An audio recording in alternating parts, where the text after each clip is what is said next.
As we evacuate from our ancient homeworld of Iziz, our ordeal has led my mind to stray towards the Sith Lords of our past, fallen Jedi who were tempted by the dark side of the Force.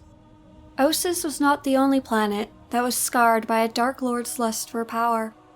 Although it did not meet this same destructive fate as Iziz, the dark side has left its mark on Onderon's people and its traditions, even hundreds of years after Jedi Master Arcajeth's attempt to cleanse the planet of its malignant spirits. A world defined by its customs, Onderon was once a beautiful and peaceful planet of open plains, expansive jungles, and foreboding mountain ranges. 4 moons orbited the world, one of which, known as Dxun, spent thousands of years passing close enough so that some beasts were able to fly onto the Onderonian surface, providing the native humans the motivation and need to form a defense against their foreign predators. This led to the construction of the great city of Iziz, a settlement that grew as large as 1,600 square kilometers in area, right in the heart of the Onderonian jungle. As the natives became increasingly civilized and their hunting skills more advanced, the beast attacks became less and less frequent. Hence the human and animal populations were able to coexist, leaving the planet in a state of harmony for years to come.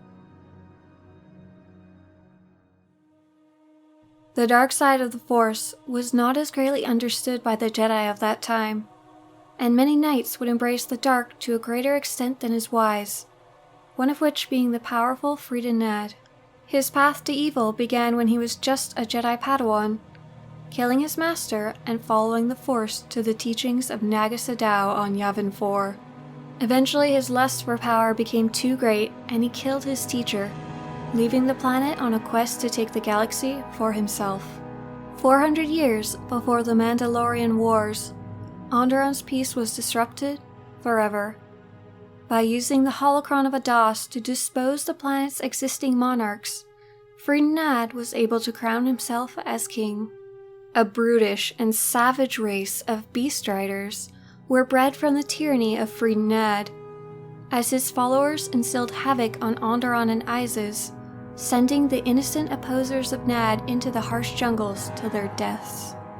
Greatly underestimated, however, were the native Onderonians, showing unexpected resilience to survive, and ultimately using the savage fauna to their advantage. The Naddists prospered for years, widely unaffected by any uprisings, remaining this way until almost 400 years ago, when the Republic made the decision to intervene and liberate the city of Iziz. Once the Naddist queen was killed, and peace restored, Onderon was able to rebuild with little interference, despite several uprisings by the remaining Nadd loyalists. The words of Darth Treya became increasingly true as time went on, that Onderon shall remain in the Republic, and the world shall prosper, though its people shall, over time, lose their customs in the ocean of the Republic, and become the people of Onderon no longer. As although the royal family still stood strong, influences from off-world were taking their toll on the planet and its inhabitants. Like many worlds, Onderon was not lucky enough to escape the Mandalorian Wars, and despite several unsuccessful invasion attempts, managed to remain a threat, and the Mandalorians kept an encampment on the harsh moon of Dxun. The decorated and bold Onderonian General Vaklu was eventually able to lead resistance forces to many victories against the Mandalorian invaders, gaining him great respect with his people. However, Vaklu, unlike the Onderonian Queen Talia, much preferred to use force and violence to deal with matters and therefore greatly disagreed with the Queen's methods and alliance with the Galactic Republic. These differences didn't cause many issues until the famed Ebon Hawk Republic ship was wrongly accused by Vaklu for attempting an attack on the planet, sparking a rebellion on the surface against the Queen, eventually leading to an all-out civil war.